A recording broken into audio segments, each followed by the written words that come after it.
मेष राशि वालों, मेष लगन वालों, राहु का गोचर चल रहा है आपके 11वें घर से। 11वें घर में राहु ट्रांजिट कर रहे हैं, पिछले साल वहां पे आ गए थे, अपनी ही राशि में है, अपने ही नक्षत्र में है। और 11वें घर का राहु का गोचर जाना जाता है बड़ी सक्सेस के लिए, वेल्थ के लिए, स्पॉटलाइट के लिए और अटेंशन के लिए। लेकिन अधिकांश लोगों की यह शिकायत है कि अभी तक उनकी लाइफ में राहु के 11वें घर वाले इंपैक्ट नहीं आए हैं। सक्सेस मिसिंग है, टेंशन मिसिंग है और वो वेल्थ वाला एस्पेक्ट तो बिल्कुल नदारद है। अब मात्र 6 महीने बचे हैं कि राहु आपके 11वें घर में रहेंगे, उसके बाद आपको पूरे 18 साल का इंतजार करना होगा। तो आज के इस वीडियो में आपके इन्हीं सवालों का जवाब मैं दूंगा कि क्या इन 6 महीनों में, क्या ये बचे हुए राहु के 11वें घर के गोचर में आपको डिजायरेबल इंपैक्ट मिलेंगे। क्योंकि राहु का 11वें घर का गोचर जाना जाता है लाइफ चेंजिंग मोमेंट्स के लिए। बड़ा प्रमोशन होता है, बड़ी सक्सेस आती है, फुटेज इंडिविजुअल्स के ऊपर पड़ता है। इवन दो राशि, दशा और आपका इंडिविजुअल चार्ट मैटर करता है, लेकिन फिर भी देखिए राहु का 11वें घर का गोचर लाइफ को चेंज करने में बड़ा इंपॉर्टेंट रोल प्ले कर सकता है। तो चलिए सबसे पहले समझते हैं कि क्यों अभी तक आपको राहु के 11वें घर के अच्छे रिजल्ट्स नहीं मिले हैं। देखिए राहु एक छाया ग्रह है। राहु की ना तो कोई अपनी राशि है, ना ही कोई अपना घर है। राहु टोटली डिपेंड करते हैं कि वो किस राशि में बैठे हुए हैं, उसका रूलर कहाँ से ट्रांजिट कर रहा है, कहाँ पे आपके हॉरोस्कोप में बैठा हुआ है, और सेम टाइम राहु के ऊपर कौन सा प्लैनेट एस्पेक्ट कर रहा है। तो अगर आप अपनी स्क्रीन पे आई हुई इस इमेज को जरा ध्यान से देखेंगे तो आप सारी कहानी समझ जाएंगे। पिछले साल 2025 को मार्च के महीने में सैटर्न, जो आपके 11th हाउस रूलर है, यानी कि जहां पे राहु ट्रांजिट कर रहे हैं उसके रूलर सैटर्न है, वो आपके 12th हाउस में ट्रांजिट कर गए थे। अगर हम चंद्र राशि से देखें तो आपकी 7.5 शुरू हो गई थी। अगर आप लगन से भी देखें तो सैटर्न का 12th हाउस का ट्रांजिट कुछ खास रिजल्ट्स नहीं देता है। तो सबसे बड़ी कमी तो पहली यही है कि राहु के जो डिपॉजिटर सैटर्न है, जो शनि है, वो एक वीक हाउस से ट्रांजिट कर रहे हैं। लेकिन फिर भी देखिए सैटर्न कार्मिक प्लैनेट है, 12th हाउस में आए हैं, भले नेगेटिव इंपैक्ट क्रिएट कर रहे हैं, लेकिन अगर हम दूरगामी दृष्टि से देखें तो सैटर्न 12th हाउस में कुछ ना कुछ अच्छे इंपैक्ट क्रिएट करते हैं, आपको साइकोलॉजिकल जो है अपलिफ्टमेंट देते हैं। करंट मोमेंट में इश्यूज क्रिएट होते हैं, लेकिन लॉन्ग टर्म में उनके रिजल्ट्स अच्छे ही माने जाते हैं। सैटर्न आपको टेस्ट करते हैं, लेकिन आपके कैरेक्टर को भी बिल्ड करते हैं। अब वो दूसरा पहलू जिस कारण से राहु आपके 11th हाउस में वो मैजिकल इंपैक्ट नहीं क्रिएट कर पाए, वो है गुरु का गोचर। जी हाँ, गुरु जो आपके लिए मोस्ट बेनिफिक प्लैनेट है, पिछले साल आपके 3rd हाउस में आ गए थे और 3rd हाउस में आते ही वो आपके 11th हाउस पे एस्पेक्ट कर रहे थे। अब ट्रेडिशनल लॉजिक अगर हम यहाँ पे लगाएंगे तो 9th हाउस रूलर का एस्पेक्ट 11th हाउस के ऊपर तो अच्छा माना जाएगा। लेकिन देखिए राहु एक रेबल प्लैनेट है, राहु आपकी ग्रीड है, राहु आपकी डिजायर है, राहु आपकी अटेंशन की डिमांड है, और गुरु से उसका नेचर बिल्कुल भी कंपैटिबल नहीं है। राहु वीनस के साथ टोटली कंपैटिबल है। वीनस का एस्पेक्ट या वीनस के साथ राहु का यूनियन राहु के रिजल्ट्स को जो है ना एक्सप्लोड कर देता है, लेकिन गुरु की दृष्टि राहु के ऊपर राहु के रिजल्ट्स को डिमिनिश कर देती है। तो आप लोगों के केस में 9th house ruler, 9th house देखिए भाग्य का होता है, 9th हाउस आपकी डिवाइन इंटरवेंशन का होता है, 9th हाउस वो कॉस्मिक सुप्रीम पावर का होता है। तो उसके रूलर गुरु की दृष्टि जो राहु के ऊपर पड़ रही थी, राहु के जो अनऑर्थोडॉक्स नेचर है, जो आउट ऑफ बॉक्स थिंकिंग है, उसको वो सरपास कर रही थी। इस कारण से राहु आपकी लाइफ में वो मैजिकल इंपैक्ट क्रिएट नहीं कर पाए। लेकिन अब पिछले गए 2 जून को गुरु का ट्रांजिट हो चुका है, गुरु अब एक्सॉल्टेड हो चुके हैं आपके 4th हाउस के ऊपर।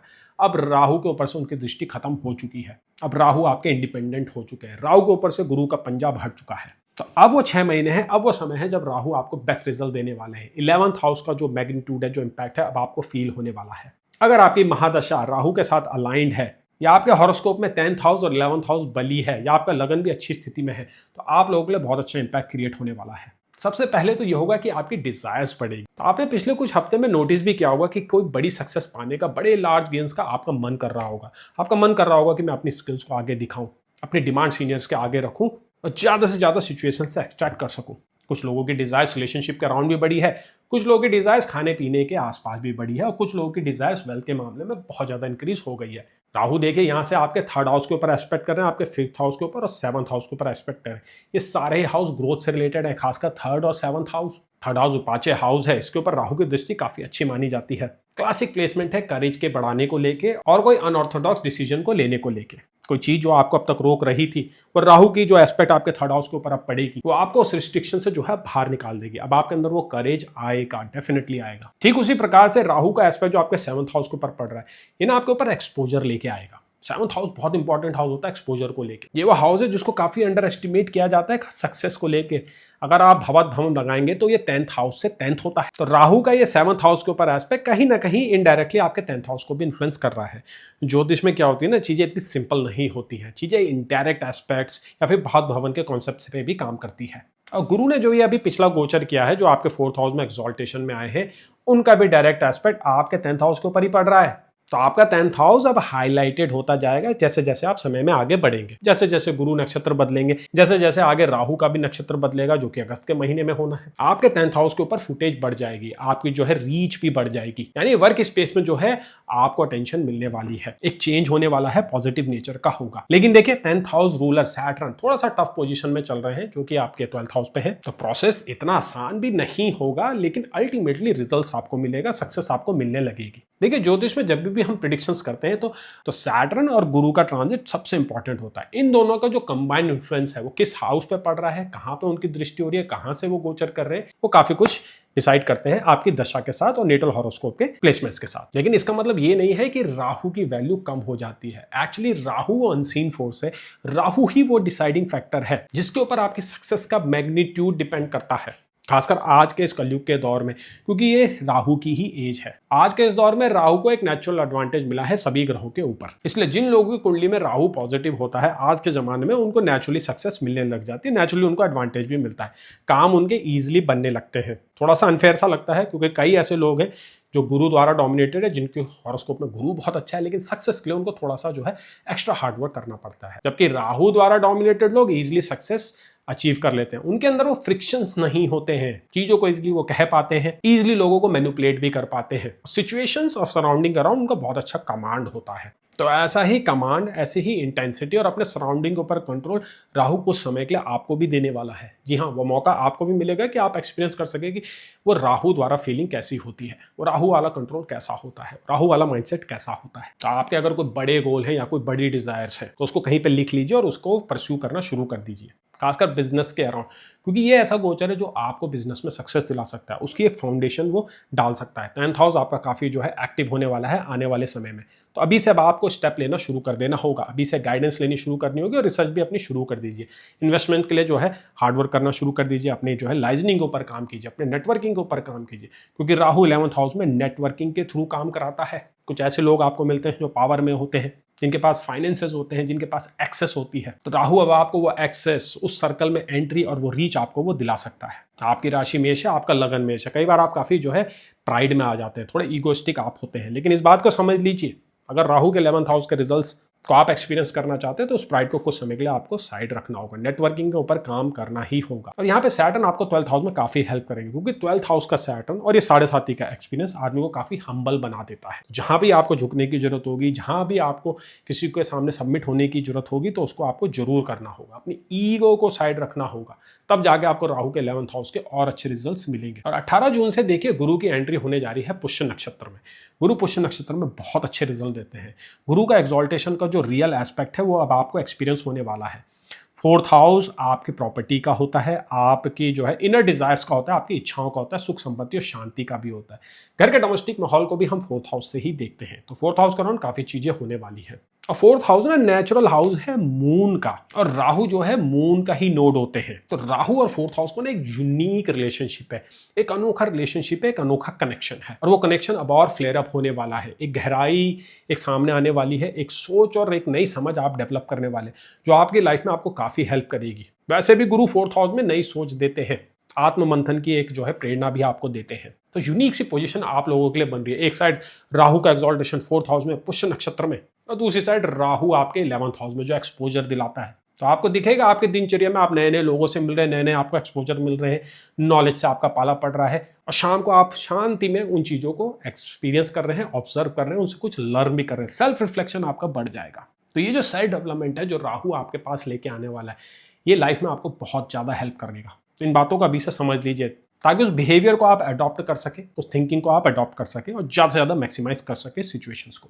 अब हम अगर आपके रिलेशनशिप की बात करें, क्योंकि राहु 11th हाउस में रिलेशनशिप के अराउंड काफी इंपैक्टफुल माना गया है। 11th हाउस वो हाउस है जिसमें आपके ऊपर फोकस आता है, आपकी परफॉर्मेंस बढ़ जाती है, और बहुत अच्छे प्रॉब्लम सॉल्वर भी आप लोग बन जाते हैं। एक काम और कंपोजर भी आपका डेवलप होता है, एक ट्रू विनर आप होते हैं। और जुपिटर तो चल ही रहे हैं आपके 4th हाउस से, जो डोमेस्टिक पीस का होता है, और राहु का एस्पेक्ट 5th हाउस में पड़ेगा। 5th हाउस आपके लव अफेयर का होता है, आपके इमोशंस का होता है। तो देखिए यहाँ पे ये होगा कि आप लोगों की केयर तो करना शुरू कर देंगे, लोगों की डिजायर्स भी आप अच्छे से पूरी करेंगे, एक रिस्पॉन्सिबिलिटी का एहसास आपको होगा। देखिए राहु एक ऐसे ग्रह हैं जब वो अपनी राशि में होते हैं, अपने नक्षत्र में होते हैं, जब वो बलवान होते हैं तो राइटिजियस पाथ भी देते हैं। ज्योतिष में कई ऐसे श्लोक है जिसमें क्लियरली वर्णन करा हुआ है कि राहु जब आपके 10th हाउस में ट्रांजिट करता है तो आप पिलग्रिमेज में जाते हैं। राहु जब 9th हाउस में आता है तो आप पिलग्रिमेज में जाते हैं। अब सुनने में थोड़ा अटपटा लगता है कि राहु और पिलग्रिमेज का कैसा कनेक्शन है, क्योंकि जनरली हम राहु को सिर्फ लालच, ग्रीड और अनैतिक कामों से ही जोड़ के देखते हैं। लेकिन जब राहु अपने में बलशाली होता है, अपने प्योर एलिमेंट में होता है, तो राहु से बड़ा कोई स्पिरिचुअल प्लैनेट भी नहीं है, खासकर आज के इस जमाने में प्रैक्टिकल स्पिरिचुअलिटी में। तो अब आने वाले समय में राहु क्या करवाएगा, आपको काफी सेंसिटिव बना देगा। अपने इमोशंस के अराउंड आप काफी प्रोबिंग भी करने वाले हैं। राहु का एस्पेक्ट तो पड़ ही रहा है आपके 7th हाउस के ऊपर, तो रिलेशनशिप के अराउंड भी कई नए डेवलपमेंट होंगे। आपके स्पाउस के लाइफ में भी कुछ इंपॉर्टेंट इवेंट होंगे। स्पाउस को अब्रॉड का मौका मिल सकता है, या अब्रॉड का मौका आपको भी मिलेगा, क्योंकि राहु 11th हाउस में अब्रॉड से गेन कराता है। सैटर्न भी आपके 12th हाउस में चली रहे हैं, जो कि अब्रॉड का होता है। और अगर आप अभी अनमैरिड है या रिलेशनशिप के अराउंड कोई आपकी गुत्थी सुलझ नहीं रही है, तो राहु यहाँ पे आपको बहुत अच्छे से हेल्प करने वाले हैं। रिलेशनशिप के जो आपके जो इश्यूज चल रहे हैं वो बहुत अच्छे से आप रिजॉल्व कर सकते हैं। बहुत यूनिक अपॉर्चुनिटी आपके पास आने वाली है। फिर देखिए दिसंबर में क्या होगा कि राहु की एंट्री हो जाएगी आपके 10th हाउस ऑफ कैरियर के ऊपर। 10th हाउस हमारी आइडेंटिटी का भी होता है। 10th हाउस हॉरोस्कोप का सबसे स्ट्रॉन्गेस्ट केंद्र हाउस होता है। तो नेचुरल सी बात है, मोमेंटम और इक्विलिब्रियम शिफ्ट होगा, टोटली आप कैरियर ओरिएंटेड हो जाएंगे। और इस बीच गुरु का भी ट्रांजिट होगा। गुरु एक बार आपके 5th हाउस में आएंगे और फिर 4th हाउस के ऊपर आएंगे। और अगले साल अधिकांश हमें केतु और गुरु की जोड़ी आपके 4th हाउस के ऊपर से ट्रांजिट करेगी। तो रिलेशनशिप का जो एस्पेक्ट है, 4th हाउस की जो घटनाक्रम है, वो काफी आपकी लाइफ में पड़ जाएंगे। 4th हाउस में प्रॉपर्टी भी आती है, घर गाड़ी भी आती है, गैजेट्स भी आते हैं, घड़ी भी आती है। तो रिलेशनशिप और 4th हाउस के इन मैटर्स के अराउंड कुछ बड़ी घटनाएं अगले साल होनी है, लेकिन बीज अभी डल जाएंगे। अभी से आप कुछ ऐसा सोचने लगेंगे, कुछ ऐसे घटनाक्रम होंगे, कुछ ऐसे बीज डालेंगे जो आपके रिलेशनशिप और आपकी इंटरनल इच्छाओं को डिफाइन करेंगे। आपकी लग्जरी को भी वो डिफाइन करने वाले हैं, आपकी मेंटल पीस को डिफाइन करेंगे, आपके घर के माहौल को भी डिफाइन करेंगे। तो बहुत ही यूनिक समय आप लोगों के लिए जो है शुरू होने जा रहा है। मैं तो बोलूँगा शुरू हो चुका है। अब हॉरोस्कोप टू हॉरोस्कोप किसकी क्या राशि दशा चल रही है, सबके अलग अलग ट्रिगर पॉइंट होते हैं। कुछ लोग हैं जो ऑलरेडी इन अच्छे रिजल्ट्स को एक्सपीरियंस कर रहे हैं, कुछ लोग हैं जिनको मे बी आगे मिले जब गुरु का जो है नक्षत्र परिवर्तन हो। सब कुछ आपके नेटल चार्ट के ऊपर डिपेंड करता है, कब कहाँ पे क्या एक्टिवेशन होनी है। और ज़्यादा से ज़्यादा अगर आपको इस ट्रांजिट का फायदा उठाना है तो देवी दुर्गा का जरूर पाठ कीजिएगा। आप देवी रक्षा कवच जरूर पढ़िए। राहु के रिजल्ट्स को आपको मैग्नीफाई करना है तो देवी की पूजा आपको करनी ही होगी।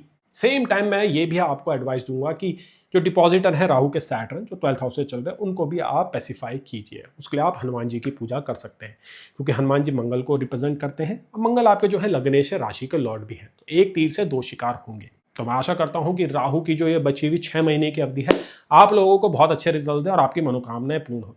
राहु के 11वें घर के रिजल्ट आपको भर भर के मिले। चैनल में अगर आप नए हैं तो चैनल को सब्सक्राइब कीजिए, इस वीडियो को लाइक कीजिए। पैरेलली मैं अपलोड करने जा रहा हूं गुरु के पुष्य नक्षत्र की प्रिडिक्शंस, और उसमें भी काफ़ी इन डेप्थ प्रिडिक्शंस करी जाएगी। सारे ट्रांजिट्स को बीच में लेके आया जाएगा और काफ़ी जो है डिटेल में मैं आपको उस बारे में बताने वाला। आपको अगर कंसल्टेशन चाहिए तो आप मुझे व्हाट्सएप कर सकते हैं। अगर आपको इन डेप्थ समझना है कि कैसे ये प्लैनेट्स आपको इन्फ्लुएंस करने वाले हैं, तो आप मुझसे कंसल्टेशन ले सकते हैं।